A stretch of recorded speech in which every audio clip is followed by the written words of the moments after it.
There's a strange moment that hits you when you've been in the watch world long enough. It's not dramatic. It doesn't come with a violin sting or a cinematic zoom in. It's quieter than that.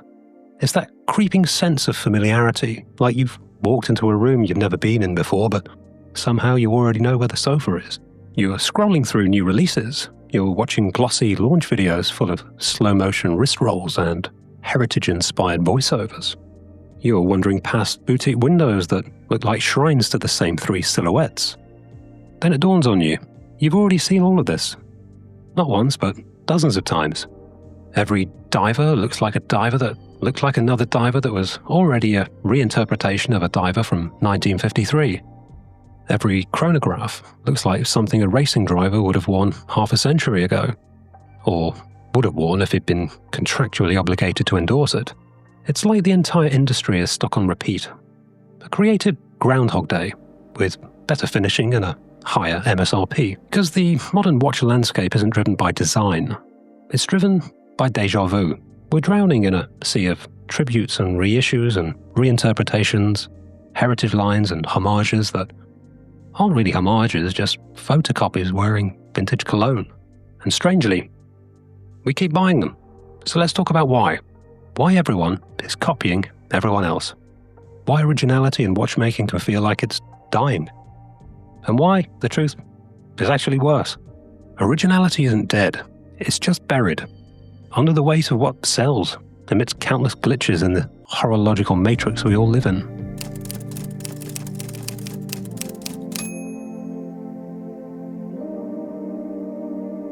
Here's the thing. Watch brands aren't terrified of each other exactly. They're terrified of us. Because for all the romantic nonsense we like to tell ourselves about craft and design and artistry, the market has quietly trained brands to behave like this. Don't invent, repeat what worked, and charge more. And in fairness, it works. There's a reason luxury companies across every industry have moved towards safe design. It's the same reason film studios make endless sequels and reboots. It's the same reason car companies keep recycling retro styling cues. The modern consumer world doesn't reward originality. It rewards recognizability. And recognizability is financial safety. Because once you step back from the romance of watches and look at them like an industry, you start to see why copying is everywhere. Luxury has exploded globally over the last few decades. The internet has turned everything into instant comparison, and resale culture has turned products into assets, which makes consumers more risk-averse than ever. When people are spending serious money on something, they don't want adventurous. They want validated. They want the thing that everyone agrees is correct, which leads to a brutal loop. A brand takes a risk, then the internet reacts like a Victorian painting society. A dial too modern. People hate it. A lug design that doesn't look like it was drawn in 1968. People hate it. A case shape that isn't period correct. More people hate it. And brands feel that reaction instantly, because social media means criticism is no longer a whisper. It's a public execution with emojis. So brands learn the lesson. Innovation is risk, familiarity is guarantee. So instead of designing, they curate. Instead of creating, they excavate. They dig through the archives, find something that worked once, and repackage it for a new crowd of nostalgia addicts. It's safe, it's predictable, and it's depressingly effective, because nostalgia isn't just a preference. It's a psychological drug. The familiar reassures us. It lets us pretend that timelessness means unchanged, and when really it just means we didn't try anything new. And that is why copying spreads. Not because designers have suddenly lost talent, but because the market punishes courage. So the industry then adapts, and then the loop tightens. Let's start with the obvious, the Rolex Submariner. The Sub isn't just a successful design, it's the default male wrist silhouette. If men were created in a lab, the Submariner would be the wrist shape they'd be issued with, alongside mild back pain and a deep emotional attachment to value for money. And here's what makes the Submariner so dangerous to design originality. It's not just a watch. It's the answer. It's the industry's visual shorthand for capability, masculinity, taste, status, and quiet wealth. Even people who don't care about watches know what it represents. That's why the Sub has become a design gravity well or black hole. Everything gets pulled into its orbit. Look around long enough, and you'll see echoes everywhere. Take the Omega Seamaster Diver, its closest mainstream cousin. The Tudor Black Bay is basically Submariner nostalgia with a personality. The Longines HydroQuest is Submariner but polite. The Tag Aqua Racer is Submariner at a nightclub. Even brands that pretend to be original often end up with a sub-shaped case and a sub-shaped bezel, because that's what people trust. And you could argue that it's not just copying at this point. It's self-defense, because the Submariner did something no other diver ever managed. It became the design culture that declared correct. So when a brand makes a diver that looks like a sub, they're not just copying a watch. They're borrowing legitimacy, and the market rewards that. Collectors reward that, and the internet rewards that. Because deep down, most people don't want an unfamiliar diver. They want the diver that doesn't require explanation. They want the diver that won't get questioned. And they want the diver that makes other watch people nod quietly like monks. And that's how design stagnation disguises itself as a tradition. The Submariner didn't just become iconic. It became a template for commercial safety. Now, let's talk Omega and the Speedmaster. Because if the Submariner is the template for a diver design, the Speedmaster is the template for heritage as strategy. The Speedmaster is unimpeachable. It's a masterpiece of mid-century design, a watch that literally left Earth. And that's the problem, because Omega treats the Speedmaster like Marvel treats Spider-Man, not as a product, but as an intellectual property. It has a story that prints money, so Omega does what modern companies do with a story that prints money. They mine it relentlessly. There are so many Speedmaster variations now that collecting them all would require a second mortgage and a third kidney, and a warehouse for all the limited edition presentation boxes. The Speedy has stopped becoming a watch. It's become a franchise at this point. New colors, new straps, new case sizes, new metals, new commemoratives, new heritage-inspired takes on last year's heritage-inspired take. And on paper, it looks like creativity. But if you zoom out, it's not. It's content. It's keeping attention alive without changing the core. Because the risk isn't that Omega runs out of Speedmaster variants. The risk is that Omega runs out of Speedmaster mythology. So instead of designing something truly new and letting it become iconic, they keep remixing the same thing that already is. And again, you can't fully blame them, because the market rewards it. People want the Moonwatch story. They want to feel connected to that narrative. They want to own that little piece of history, even if the watch is basically the same watch wearing a new outfit. So ultimately, the Speedmaster isn't being innovated. It's being managed. Now we get to the most contagious template of the last decade. The luxury sports watch. The Royal Oak. The Nautilus, the Genta silhouette. The integrated bracelet, the brushed finishing and the porthole bezel. The whole I'm sporty but could also buy your house aesthetic. This design didn't just influence watches, it infected them, because the Royal Oak and the Nautilus achieved something extremely rare. They became luxury without looking like luxury. They became status for people who didn't want status to look obvious. They became stealth wealth before stealth wealth had a name. And now everyone wants a slice of that same energy. So what do we get?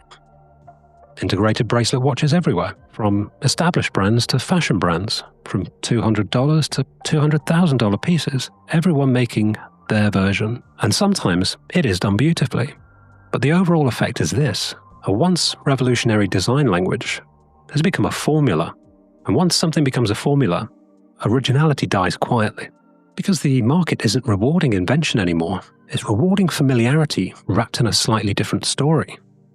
And if you've ever wondered why so many modern watches feel like they're designed by committee, this is why. It's safer to build a watch that resembles what wealthy people already approve of, because it sells aspiration without requiring explanation. Now we reach the uncomfortable part, because if brands have stopped taking risks, it's not entirely their fault. We helped. We say we want originality. We say we want bold design. We say we're tired of reissues. But when a brand actually does something strange, most people react like it's a personal insult. We don't just reject originality, we mock it. We weaponize taste. We turn "I don't like it" into "it shouldn't exist." And then we wonder why brands don't take risks. But here's the truth. Originality demands openness. It demands curiosity. It demands willingness to not immediately understand the thing that you're looking at. Most people don't want that. They want the comfort of shapes already approved of by social consensus. They want watches that have already passed the court of public opinion. And to be fair, that instinct is human. It's the same instinct that makes us buy what other people buy, wear what other people wear, and listen to what other people listen to. It's belonging, which means that the act of buying a watch is rarely just design appreciation. It's identity signaling. A watch is a tiny billboard that says, "This is who I am," or at least who I want to be. And the safest identity is the ones that are already validated. So we buy what's familiar. We buy what's approved. And brands respond accordingly. This is the loop we can't escape. Brands copy because it sells. It sells because we buy. And we buy because it's familiar. And it's familiar because brands copy. And round and round and round we go. So, is originality dead? No, it's just hiding. Buried beneath a mountain of reissues and homages and heritage collections designed for people terrified of new ideas. But originality is still out there. You see it in brands like Reassurance, who treat time like liquid and make dials that move like planets. You see it in MB&F, who build watches like sci-fi sculptures and don't apologize for it. You see it in Uhrwerk, whose time display looks like it belongs on a spaceship. You see it in FP Journe, who proves that truly original design can still feel elegant and timeless without copying the past. And sometimes you see it in the strangest of places, like Ventura, a little-known and now sadly defunct German-Swiss indie brand who made some truly outstanding digital watches in the late noughties and early 2010s. Ventura is one of my favorite examples because it feels like a brand that didn't ask for permission. It just made things unapologetically. It made some of the most beautiful, out-there designs of recent times, including the world's first automatic digital movement. They shot to fame with their VTech Sigma, which got a starring role in the Nicolas Cage movie Bangkok Dangerous. And I lusted after it from the moment I saw that film and dove deep into the brand. This led me to discover the Ventura VTech Alpha, the kind of watch that reminds you what originality looks like. It's not polished heritage, and it's not safe, and it's not trying to look like 1962. It's sculptural, it's futuristic yet retro. It's borderline alien. It's made of Duranox steel, which makes it harder than a gypsy bare-knuckle boxer. This watch looks and feels like it should be straight off the wrist of Deckard in Blade Runner. And whether you love it or hate it, it feels like a real design decision. It feels like someone actually asked, what could a watch look like if we weren't terrified of being laughed at? And that's the point. Originality still exists, even if the daring brands which make them don't always last. But they took the risk, and I bloody love them for it. And even though it's loud, its story in its very nature whispers instead of shouting, because the mainstream market is too busy shouting what it already recognizes. So if we want originality to thrive, we have to become the kind of collectors who listen for the whispers from these outliers. Originality isn't comfortable. It's not polite, and it doesn't ask for approval. It challenges, it provokes and unsettles. It refuses to fit neatly into boxes carved out by the past. But that is where the beauty is. In the friction, in the freshness, and in the willingness to step away from the familiar and see what emerges in the unknown. Because design doesn't die when brands run out of ideas. Design dies when we stop rewarding the courage it takes, when we punish anything that doesn't look like what we already know. If we want the watch industry to evolve, we have to stop demanding nostalgia and start rewarding risk. Not blindly, not irresponsibly, but with curiosity, with openness, with the willingness to be confused for a moment before we decide whether something deserves to exist. Because the future doesn't need permission, But it does need courage. And maybe, just maybe, that courage starts with us.